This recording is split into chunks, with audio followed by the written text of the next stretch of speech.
not required every time. Yeah. Because in essence, I think the editing is going to take care of it. Yeah. So,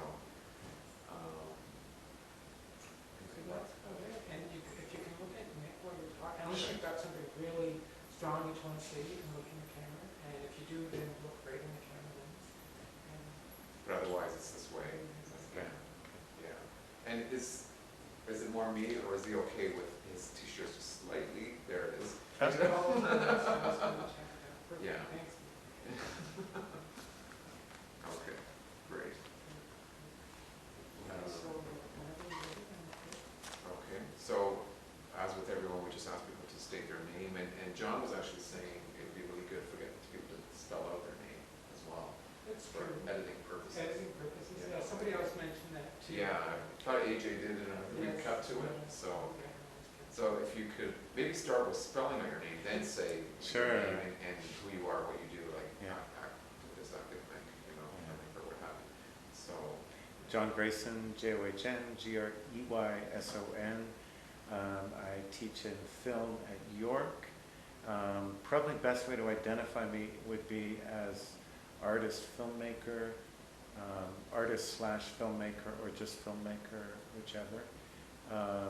And following that idea of the verbal release, I release everything. So I agree to be in this interview, and also if you want clips for my work, that's fine. great. Thank you so much. That's great. Okay, so we'll get started. Okay, good. And I'm so honored to have made the cut. It is.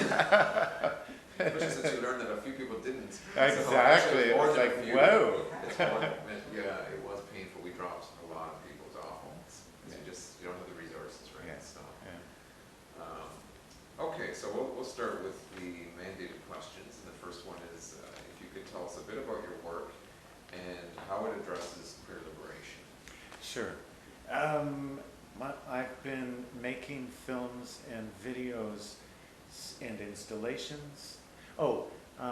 In terms of how my work addresses queer liberation, I've been making films, videos, installations, artist books since the early 80s. And when I left my hometown, London, Ontario, to come to Toronto, it was for two reasons: to make art and to come out as queer. And we didn't call it queer then, but those dual projects I was able to achieve fairly quickly, as it were, and they got mixed up in each other, and I've never been able to take them apart since. So making work, my artwork has always been about queer issues, and the queer work I've done has always tended to be gay activist in nature. Great. And can you share with us experiences, and this could be activist-based, it could be academic-based in terms of your teaching or research, artistic-based, that you've had that you think is significant for how we think about queer liberation as theory or practice? I'll give one example, which was very early and very formative to me. I moved to Toronto, as I said, in the late 70s, and was very excited about Queen West. And Queen West at that time had the Body Politic and an emerging Queen West art scene, and so the two got mixed up very much in my life. I was working at one magazine, which was a real Queen West art magazine, Fuse magazine.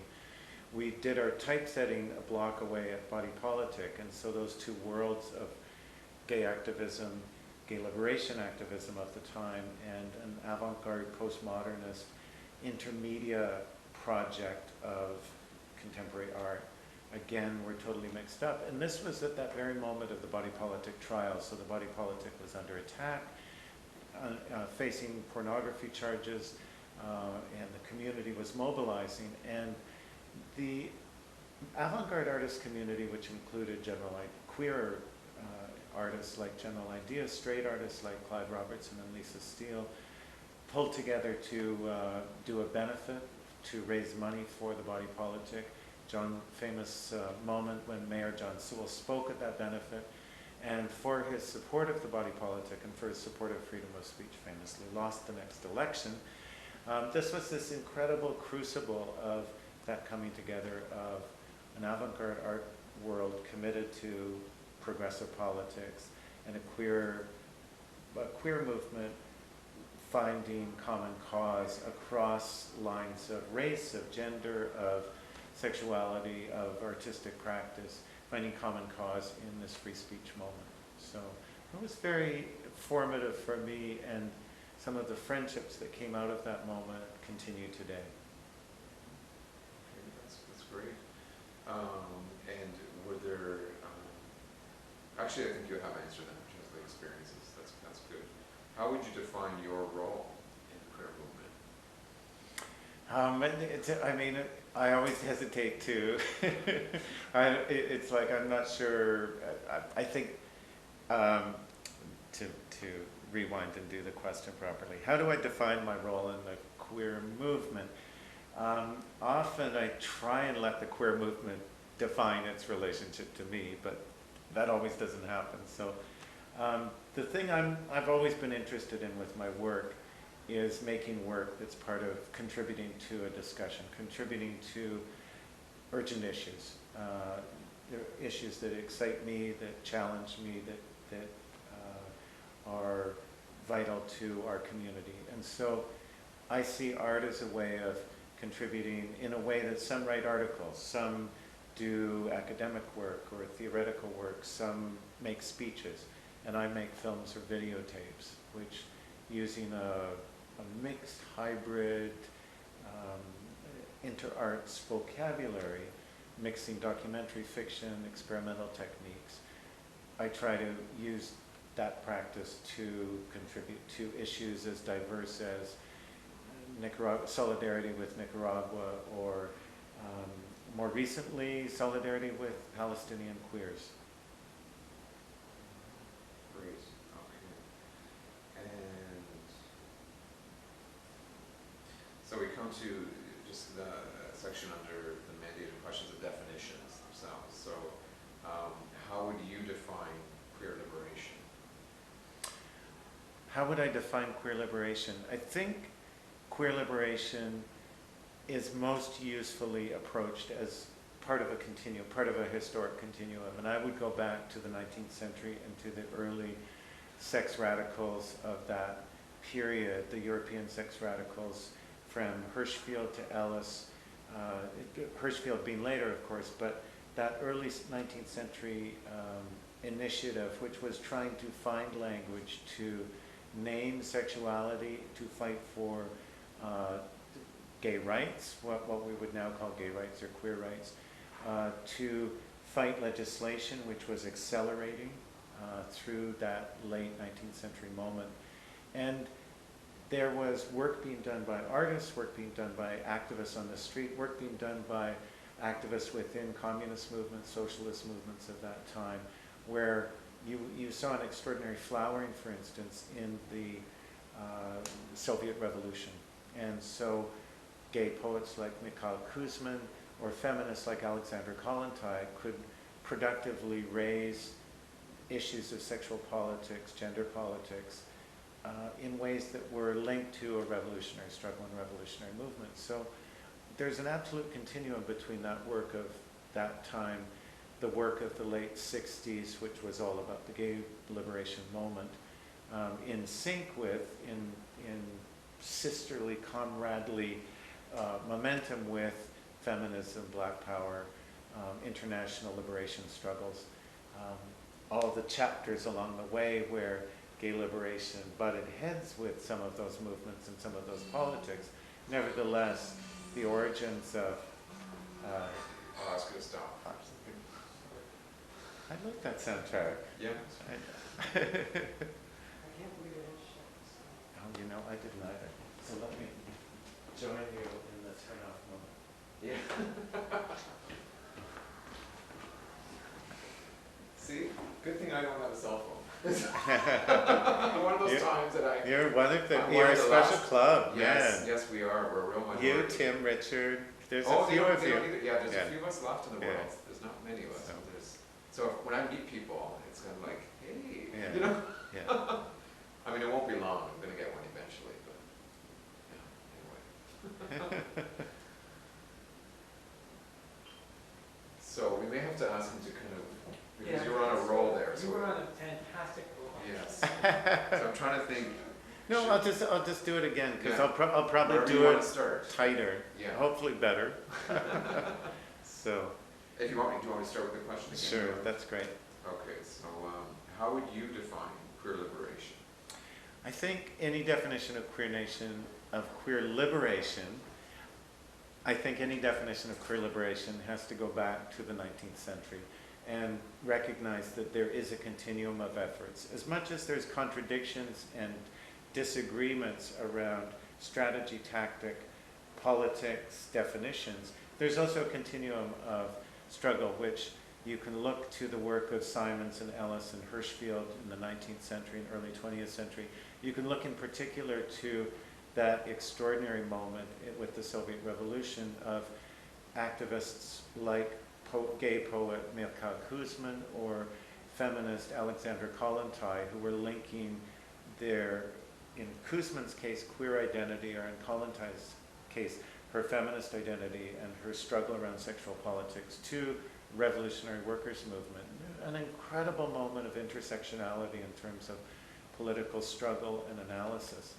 And that has everything to do with our moment today. It has everything to do with that 60s cauldron of gay liberation, inspired by feminism, inspired by Black Power, inspired by international liberation struggles, be they in Cuba or Vietnam. These were insurrectionary moments. We saw it again with the late 80s, early 90s with AIDS activism and Queer Nation. And I think we're seeing it again today in terms of our solidarity work that's being done at a global level with moments like Arab Spring or Palestinian solidarity, queer solidarity today. So I think that the defining characteristics of queer liberation always have been, and this is going back for more than a century, that project of intersectionality between movements, between struggles, between an analysis of history and power, which identifies commonalities across oppressions. Okay, great. Yeah, it was shorter, I think. Okay, then. That was really good. So we're just getting that down in notes. How is queer liberation expressed in your, and it could be all of these in your case, or at least a couple of them, in your activism, art, or theory?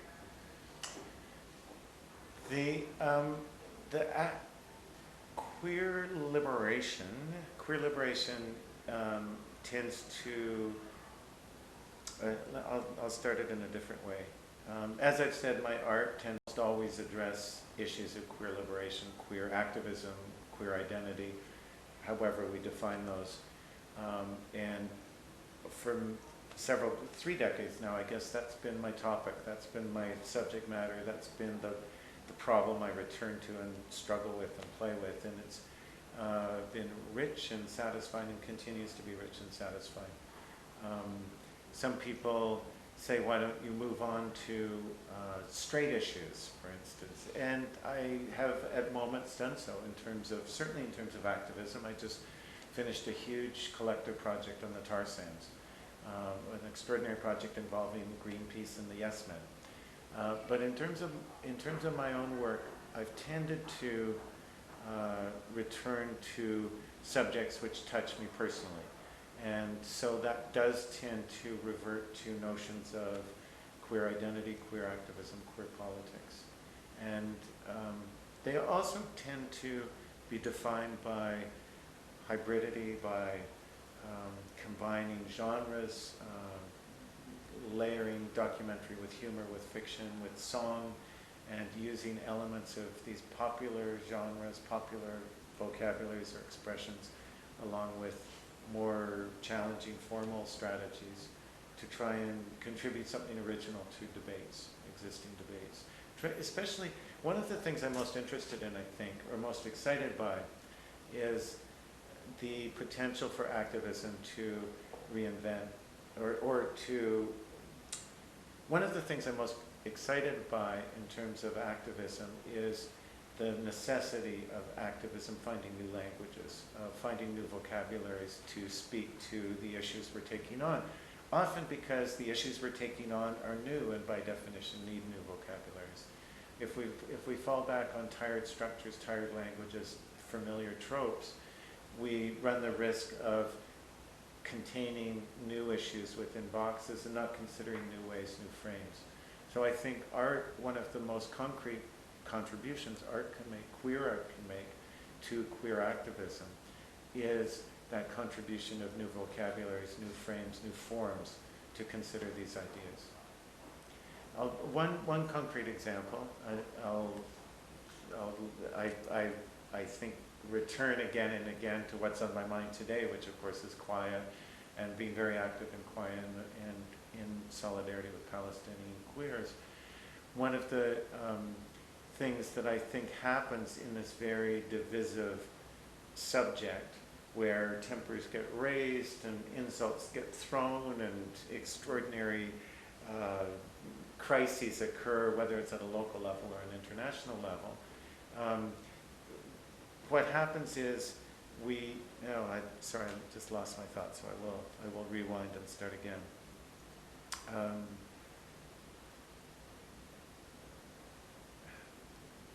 thinking of a great example of what's going on today. I thought you were going to talk Oh, I know what it is. Yeah, I think let's talk about one of the most divisive issues that the queer community is facing today, whether it's at a local level or a global level, which is solidarity with queer Palestinians and Israeli apartheid. Divisive produces much anger. People stomp out of the room. People call each other names. What are ways we can keep each other in the room and keep talking to each other? And I think that's where art can contribute huge amounts in terms of bringing nuance, bringing subtlety, particularly bringing humor. If we can laugh, we stand a chance of being able to stay in the room and listen to each other. So I think art through the ages has always been able to refresh tired vocabularies and bring new images to the table in ways that can be productive and inclusive and constructive. And so that's certainly the hope for a whole bunch of us queer artists who are trying to make work around this issue, this very difficult issue of queer solidarity with Palestine. Okay, great. I'm just wondering, did somewhere in there, did we want to say what Kwaya was? I mean, in the second round, I don't know that you can mention Kwaya, you just mentioned the issues. Yeah, so, yeah. And it's to spell it out or what have Yeah, you, I don't know. yeah. Sure. Yeah. I can do it again. You don't have to be continuous because I can edit. You'll make us look way better than we are. I know. I know what editors can do. Thank God. So, I think a good example, one of the most divisive issues facing us locally or globally is the issue of queers against Israeli apartheid. Quiet, our local group, a global movement in solidarity with Palestinian queers, critiquing the Israeli state's oppression of Palestinians in general, and particularly Palestinian queers. A divisive issue that results in voices raised, angry accusations, denunciations, people stomping out of rooms, inability to work together, vetoes. We see again and again a very aggressive Israeli lobby trying to silence through vetoes, through censorship, trying to prevent Kwaya, Queers Against Israeli Apartheid, from marching in Pride, trying to close down discussion in the academy at York University where I teach. We constantly see the Israel lobby trying to silence any form of activism, but also queer activism around Israeli apartheid. So I see art as being art and artists as being folks who can contribute something very fundamental in terms of trying to keep people in the room and keep people talking to each other. We can provide new forms to look at issues from new ways. We can provide new images, new voices, new words, new structures to think through these very difficult issues. I think humor is one of the best examples. Activist art often reaches towards humor as a strategy for cutting through high-handed rhetoric, hyperbole, people up on pedestals, getting stuck. And so I think art can sometimes help us get unstuck and help keep us in the room listening to each other. That's good. Okay, so now we move on to your questions, and you've chosen one under history, and that is, what can queer liberationists learn by looking at our past? Sure.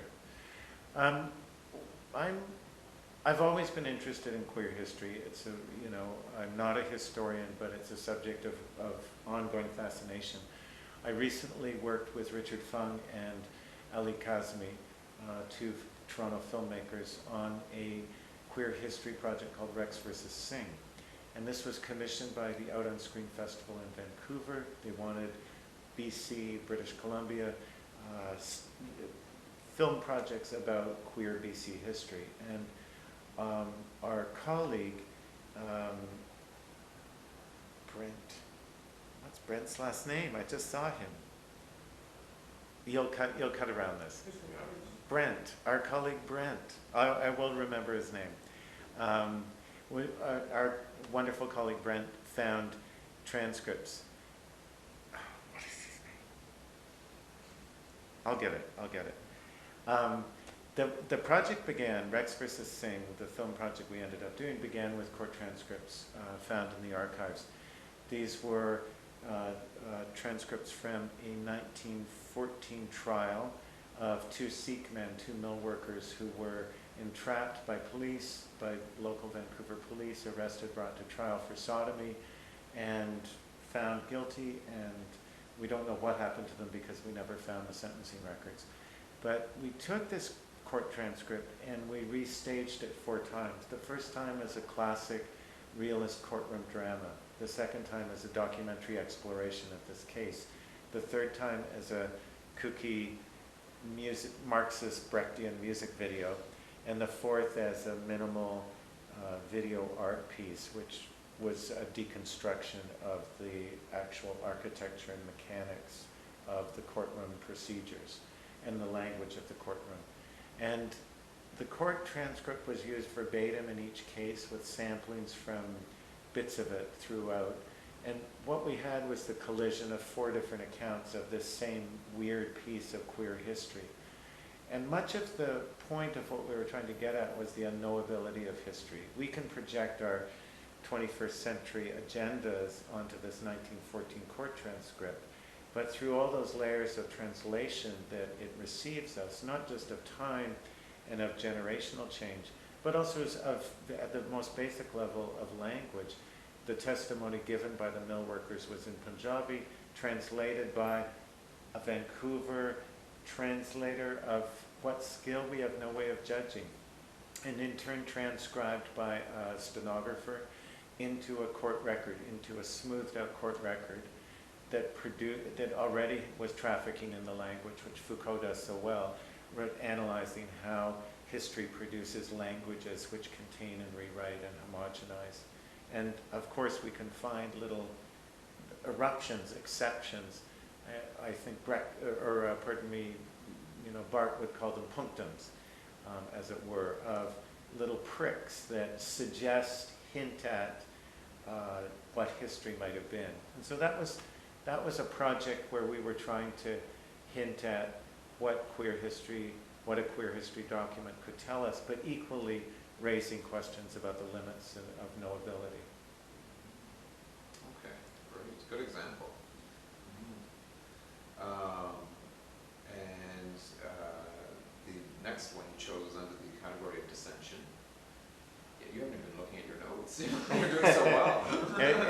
It's that old trick, which I tell my students, is you write it down, and that's what keeps it in your head. Yeah. If you don't write it down, your brain will go blank. Yeah. So, Yeah.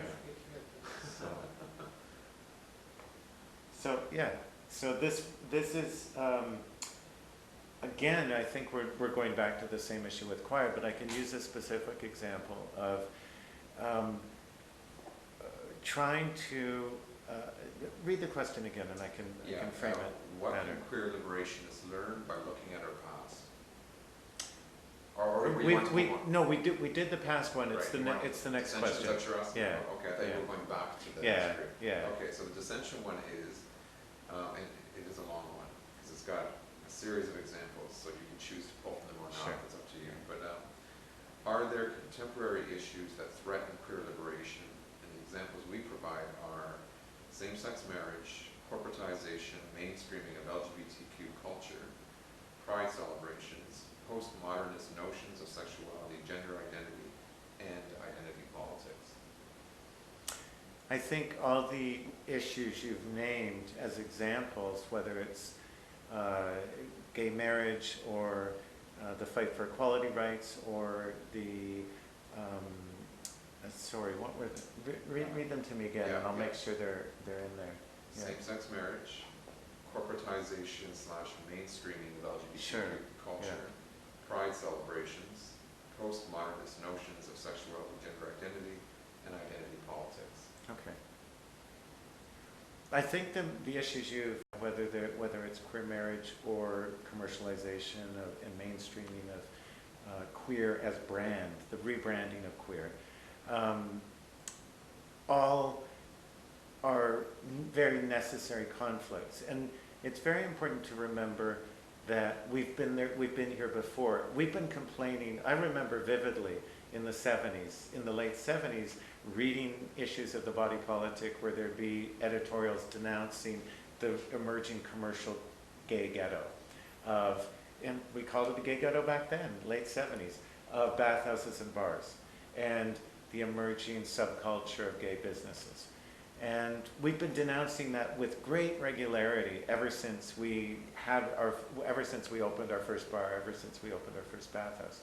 These conflicts are healthy, the issues won't go away, and they're urgent issues that remain today. I've been working on a body of work trying to address both queer marriage and the commodification and rebranding of gay, and solidarity with queer Palestinians. And so they've come together in this quite eccentric epic, and it's an example of when I talk about using humor as a way to keep people in the room, I'm hoping that the humor of the project will keep people in the room.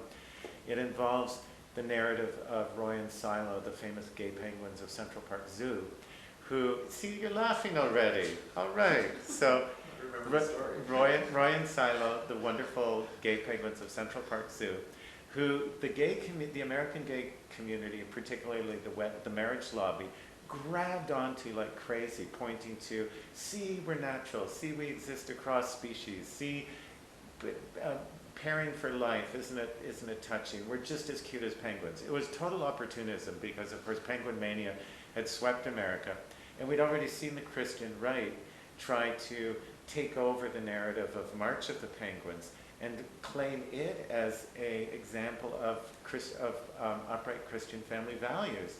And again, you watch these poor penguins, the Christian right wants a piece of them, the gays want a piece of them. It's like, leave the penguins alone.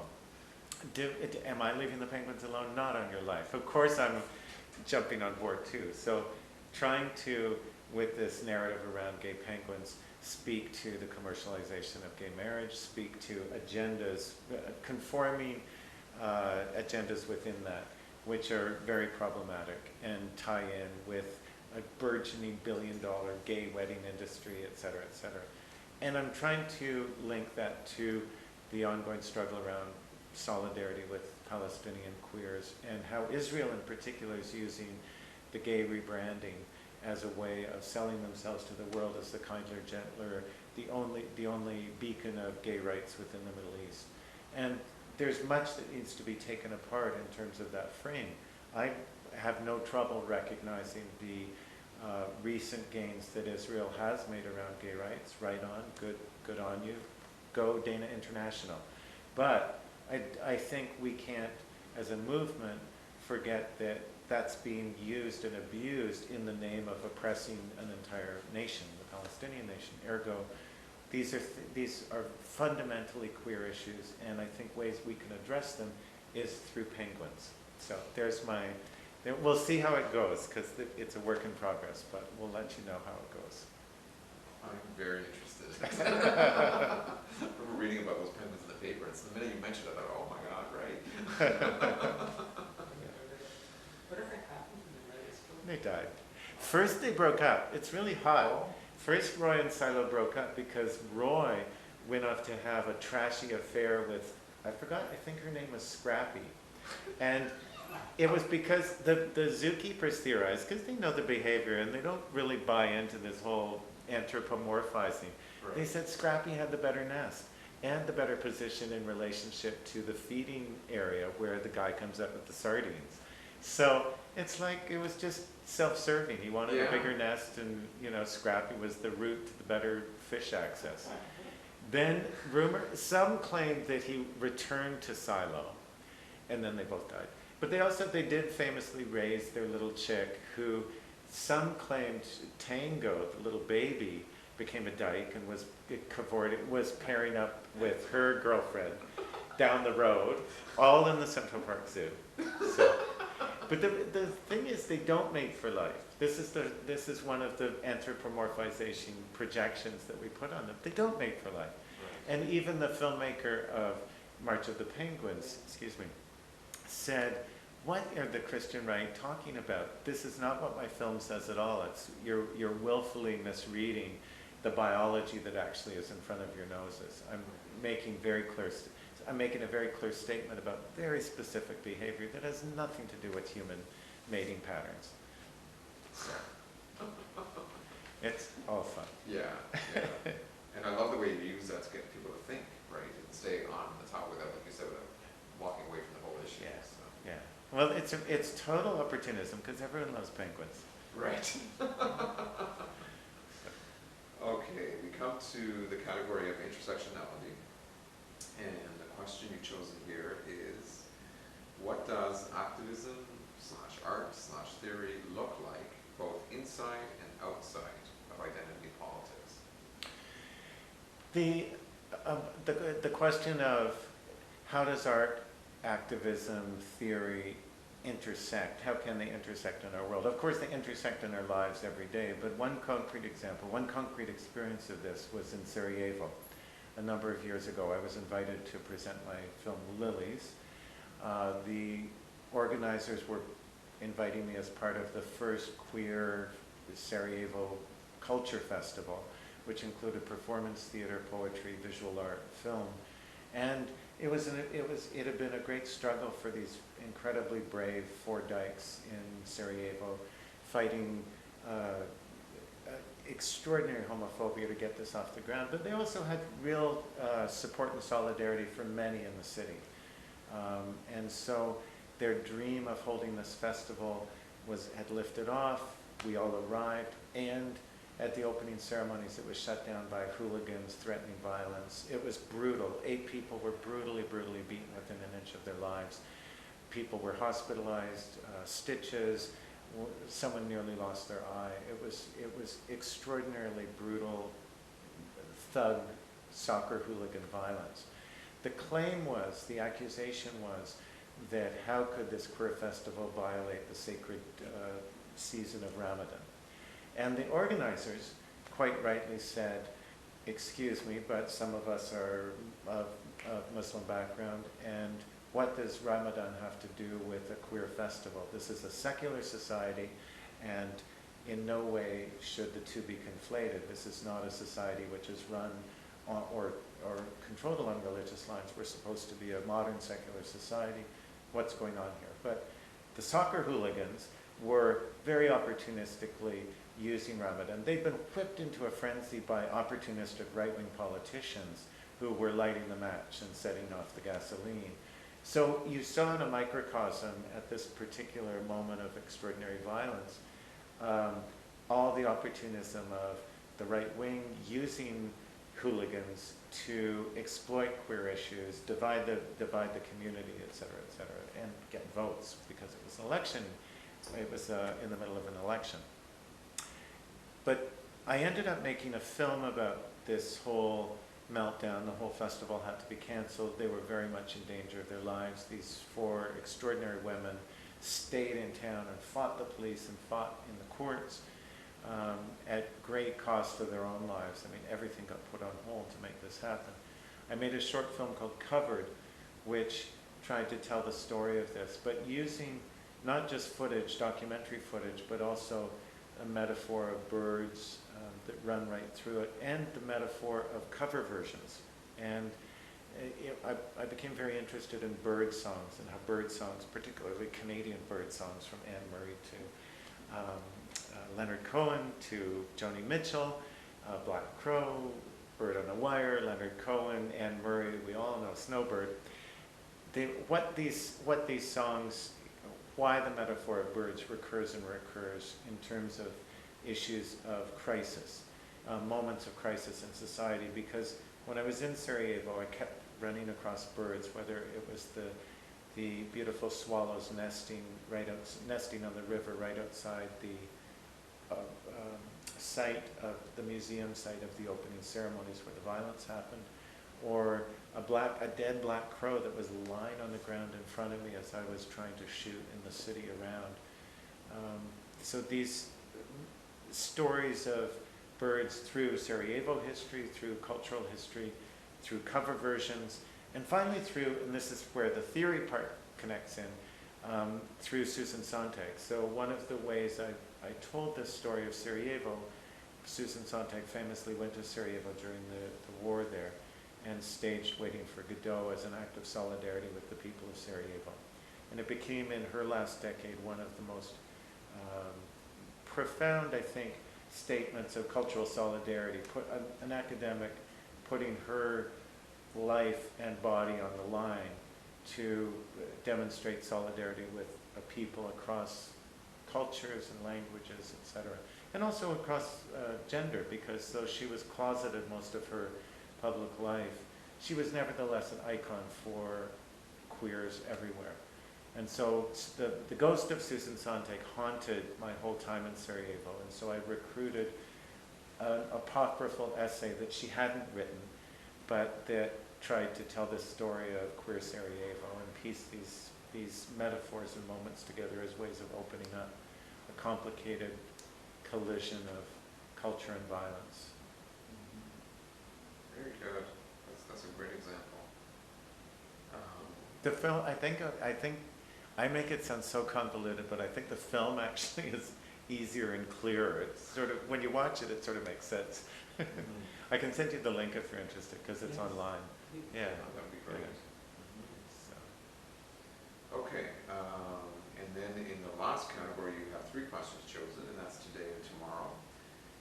The first being, are there aspects of queer liberation that you consider important or invaluable to the movement?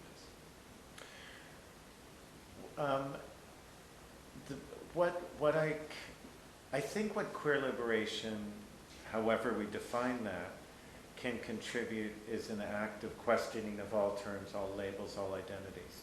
And I think in that it's in sync with a continuum, a 100-year continuum of the attempt to define, redefine, struggle with notions of sexuality that continue to evolve and will continue to evolve through our lifetime.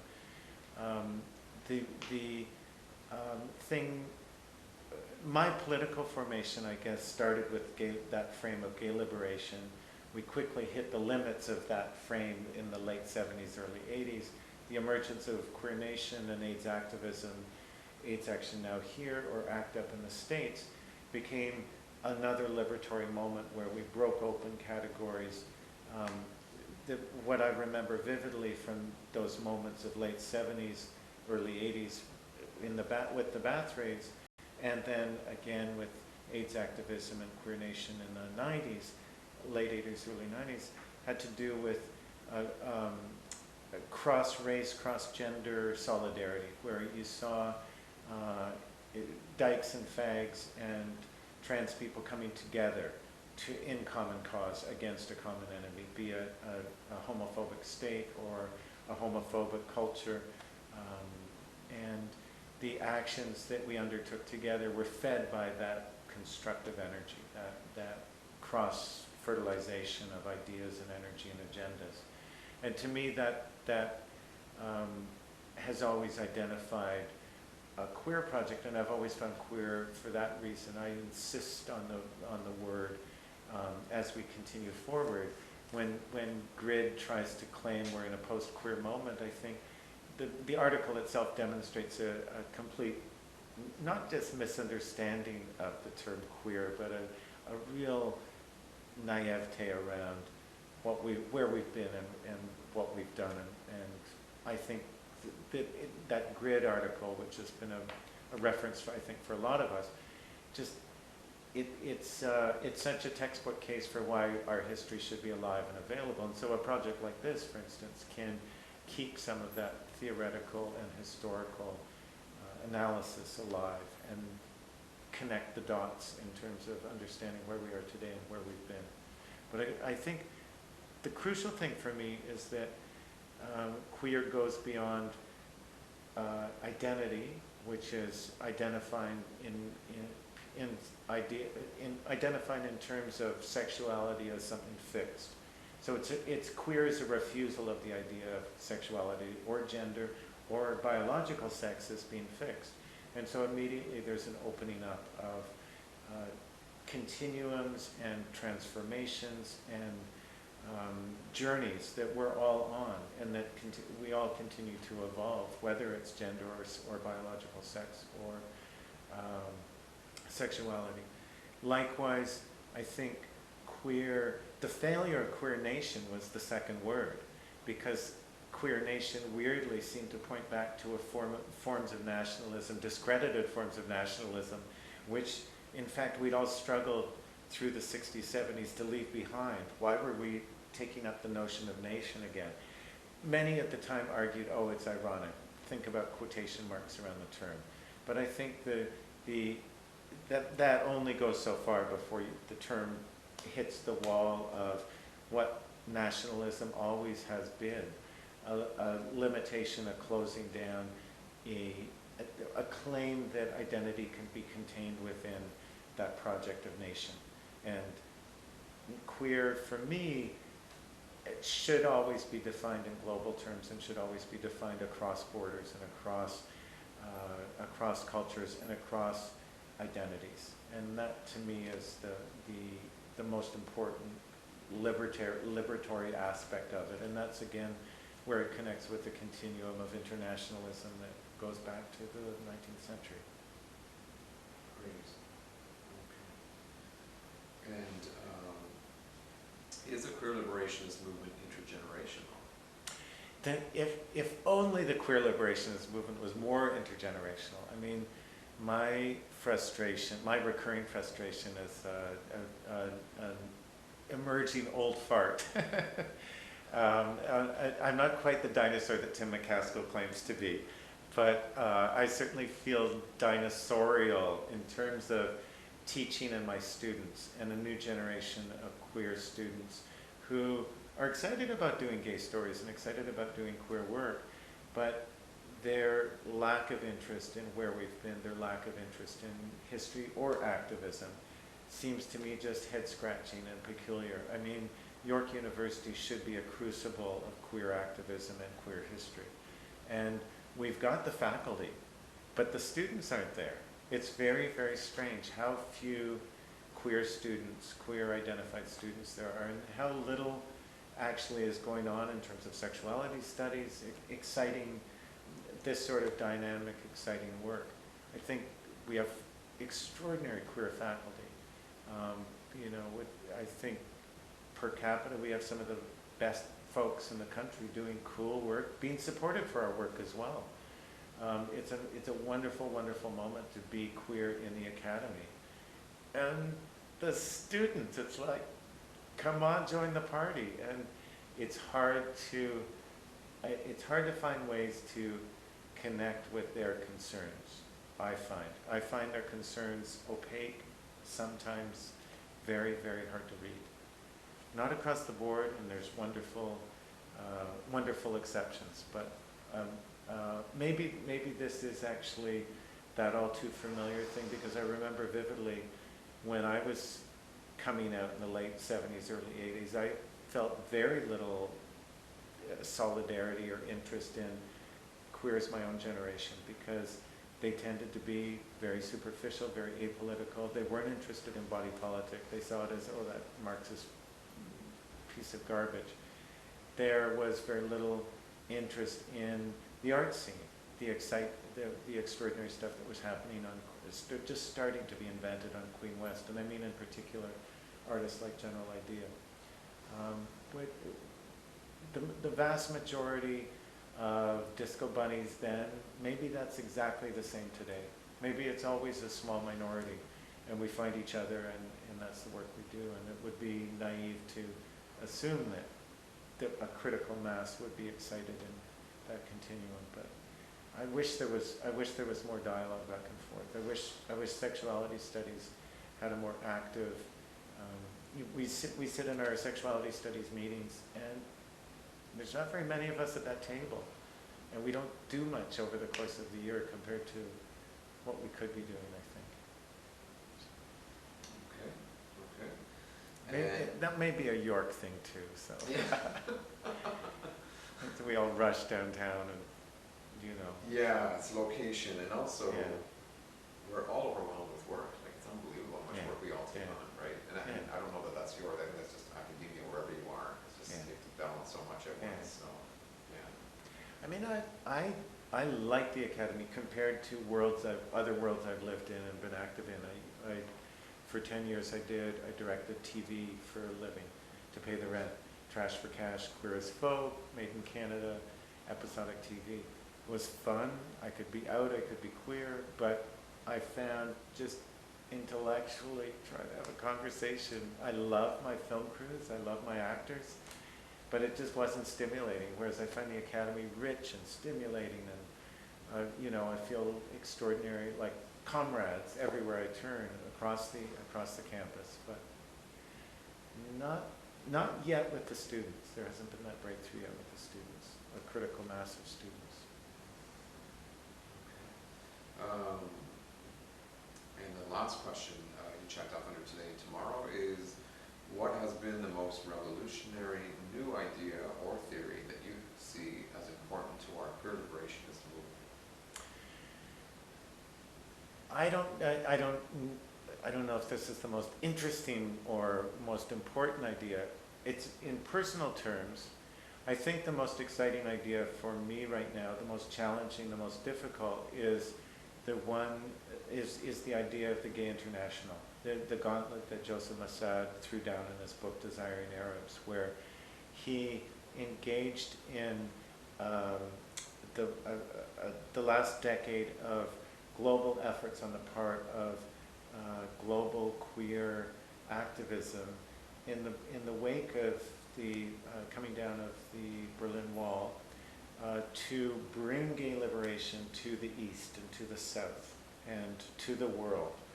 And his scathing critique of gay colonialism, riding under the rainbow flag of bringing gay rights, bringing the paradigm of gay rights to the rest of the world, as it were, has been extraordinarily productive.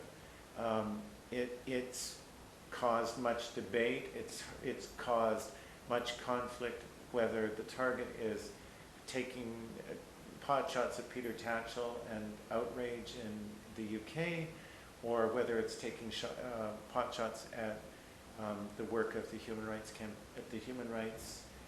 help me here, not the lesbian, gay. I'm mixing up my acronyms. I'm sorry. Are you thinking of international, one of the international groups? Yeah. So either ILGA, International Lesbian Gay Association, yeah, or the International Gay Lesbian Human Rights Commission, maybe? It's Human Rights Watch. Human Oh, Rights Watch, yeah. The more Yeah. mainstream. Because that has- what they've done they is, have yeah, what Human Rights Watch has done, some of the most profound studies, focused investigations of queers in the Middle East. And they did a particular study on the Egyptian boat case where 300 men were arrested. They did a study of queers in Lebanon.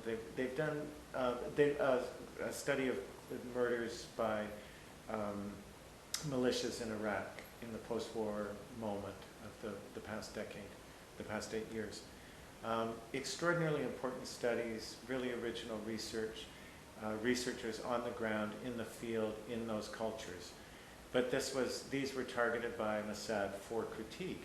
And I think some people have, wanted to just, oh, he's ridiculous and dismiss his arguments. I think it's the opposite. I think what we should do is take up the challenge of his critiques and build on them and see them as a place to expand on defining what is the work we're doing at a global level and be very aware. I think he's asking really fundamental and important questions. He's not the first to ask them by any means, and these discourses have been available. He's brought an urgency to them around a particular, the colonial paradigm, the colonial possibility within exporting queer rights or gay rights.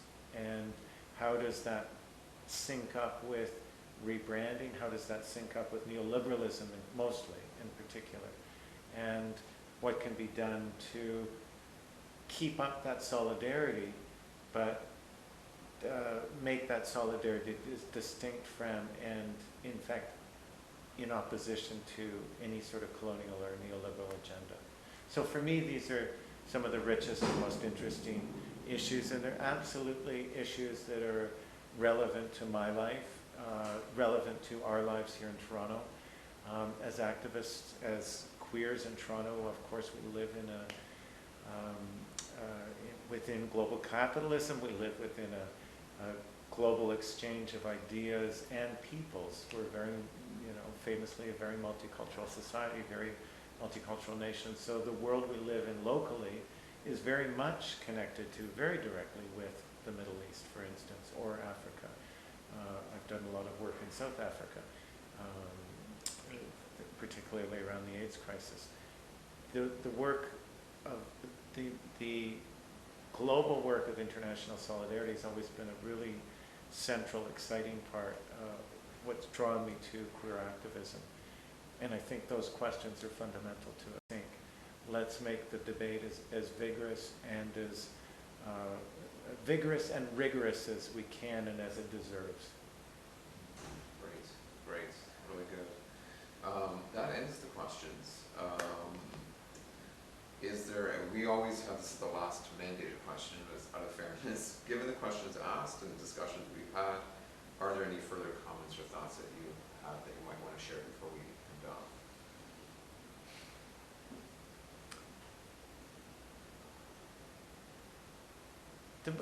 I think one project of queer liberation might be a return to that deconstruction of these identity terms, because ultimately, what was strange, what happened with Queer Nation was it became the attempts were to make it into an identity, even though Queer Nation, the project of Queer Nation, the project of queer, especially in queer theory, was to take apart any notion of identity.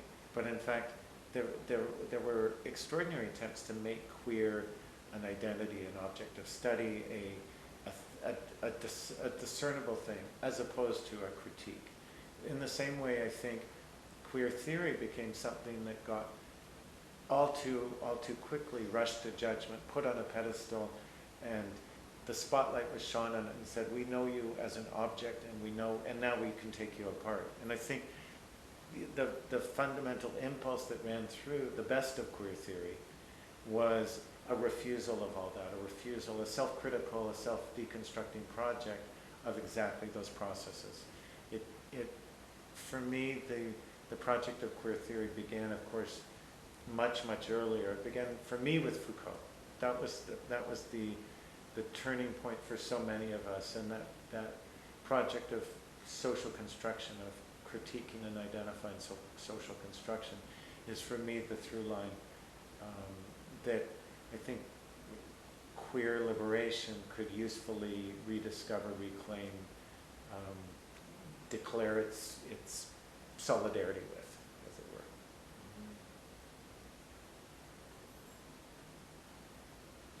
And on that, this is off script, right? So I'm just going to go with what you were just talking about. Do you see this as the continuing work of the Queer Liberation Project, is to recognize social constructionism, or are we contributing to it rather than society defining for us what we are, or being objectified by society? Is that part of our work, is to construct concepts, our own fluidity for that matter, that freedom, that liberatory freedom to reshape ourselves, Well, redefine ourselves, reinvent ourselves. You know, well, I think when the project is all about naming ourselves, identifying ourselves, navel gazing as it were, that's when the problems begin. I think what I take out of Foucault, what I take out of social construction is that we should be outward looking. We shouldn't be looking at ourselves. We should refuse to be the objects of study, which is what medical science, religion, the state did for so long to the homosexual body, to the queer body, to the gender troubling body, the bodies that troubled them. I think what our look should be is looking out at those institutions that try and name us, that try and shape us, and we're constantly trying to contest those institutions and contest those structures, be they state structures, be they structures of power or capital, be they structures of different forms of local hegemonies, local expressions of power. Within, institutions, we spent much time the Gay Liberation Project spent much time critiquing the institutions that oppressed us, be they the church, the state, the school system for so long, the forms of knowledge which were propagated within education. So I think it's again returning to institutional critique of power, critique of structure. And every time we turn the spotlight back to the navel, I think is when we as a movement get in trouble. Great. I thought what you just said was a bit affirming in terms of the work of Queer Ontario.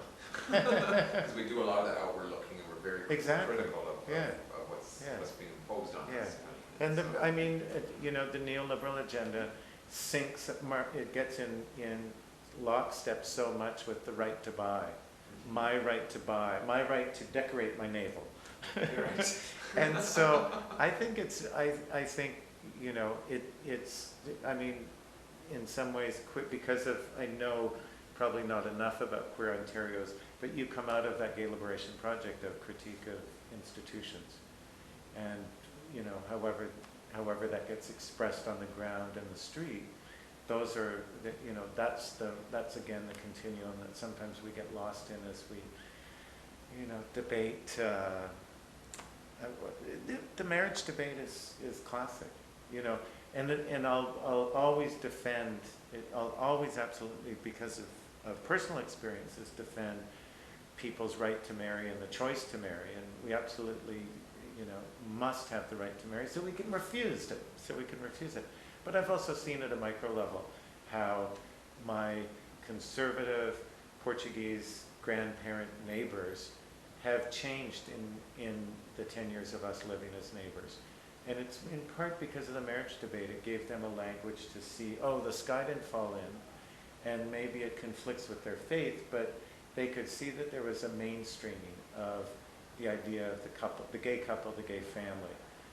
When my daughters come over to visit, they see that they have to, it messes with them and changes them. And so we've seen extraordinary social change just on our street in terms of attitudes, in terms of how the lives that are lived. But does that make me buy into a neoliberal agenda around rebranding gay as, consumer triumph? No, not in your life. Okay, that's great. Thank you so much. That was fun. That was a great interview. Oh, good, good. I often say to everyone after we've had a really good interview, and we've had almost all of them have been amazing, is it like, God help us get through the editing process now. Oh, yeah, I don't envy you at all. I spent the day, it's on this, it's about the Penguin Project, and last summer I was in Israel and Palestine interviewing Israeli and Palestinian activists, and the interviews are amazing. Right. My editor and I are because you can't use it all. we can use so little of it. That's what's heartbreaking. I know. So, what's your goal? What's your length? Well, we're probably looking at, we thought initially maybe it would be shorter, but it's definitely going to be over 60 minutes. Yeah. Sure. We have to be realistic about it. I mean, it's Probably closer to 70, maybe a little bit more, but we're trying to keep it to that sort of timeline. And what that does is, I mean, we've got 40 people, so if you kind of do the math, it's you That's know, what it's hurts. about 2 minutes, not even 2 minutes, a minute and a half per person, which is not a lot, but you know, I mean, you can get a lot of good clips of what people say in that kind of time, but it's going to take a lot of work to do that. Have you thought about doing modules where with, you know, Of 25-minute course. modules? Yeah, sure. Yeah. But I mean, as far as Because that would allow it to actually breathe a bit more and be Yeah. longer. I mean, that's for sure. This project has many facets to it, but the actual documentary that we want to release and that we want to, you know, put out as a piece of art is what I'm talking about. And that Yeah. piece has to sort of make those kind of things. Yeah, that's what we're answering here on that front, but true Yeah. enough, we want, Yeah, I this mean- is not going to go away. We're not throwing Yeah, this. no, Nothing is absolutely. getting thrown out. yeah. And in fact, I had, like Frontier has a YouTube channel, and the idea had come up too, that we would put full-length interviews. So for example, someone sees a documentary and says, you know, I really Yeah. like what so-and-so said, they Yeah. can go back and find the interview and see the full. But now I've since heard from some of our members, oh, you can't have a long thing on YouTube, it has to be like 3 minutes maximum, like, you know, and it's like, oh my YouTube god. is 15 minutes. There- Up to 15 minutes is up to now, well, our interviews are way longer than that. And but what's the standard TED Talk? Is it 15? sorry, the standard, You know the TED Talks? Yeah, I They're, think so. they're an online phenomena. They're actually, it's experts talking on every topic in the world. But the format is the idea of the short talk. So, Oh, in our okay. YouTube society, nobody can talk over 15 minutes or 10 minutes or whatever they are. And so it's particle physics, an introduction, go. right? And the production values are going up and up and up. It used to be like just recorded lectures, and now they're going up and up and up, and it's become very trendy to do a TED Talk. What's it called? TED Talk. TED? Just Google it and you'll find it's all there. TED. TED Talk. And I can't One remember, word. it'll tell you online the reason why it's called TED Talk. It's after somebody, do you know? Well, there was a site set up a while ago called TEDS, which it was an acronym for something, and it was about all kinds of information about the world, and it was like stuff like that, like you can, Yeah. you know, Google and get, and it would come up, it had engines in it that you could just bring it up for you, Yeah. and you could go through it, it's a fascinating site, so that kind of evolved from that, and I guess that's why they call them TED interviews. So it's TED Talk, one word. TED Talk, yeah. But you could, I mean, cutting each one down into a 10-minute Would be a lot. would be, and Yeah. you'd get, you know, that's actually like 10 minutes for each of us would be, I'm sure you could, you know, Sure. like, Yeah. like probably Tim it would be, you know, because there's so much good stuff. Yes, and the other side of this too, I mean, we wanted to break out the interviews into their own set, and they would too would be edited in. We just talked about that, we wouldn't just do the full run, right? So people would have that option, and then the other piece, of course, of my own academic work is that I can draw quotes for people in terms of any writing I do. That's the other piece of it as well. Yeah, That may not make it onto the screen, Sure. but I can, you know, do a more lengthy quote or what have you. So there's different ways, there are different mediums. When Tim was here, he was saying you could also think about, which we didn't, a 2-part or a 3-part document if you're that Yeah. overwhelmed with the editing. Yeah. And it didn't cross our mind, but that's another approach yeah. to take. So yeah. Good And then stuff. I have the archives in mind as well, because as long as I know, we're not going to dump any Absolutely. of this. If it sits Yeah. in the archives, then people can make use of it. So. Oh, I can give you this back too, in fact.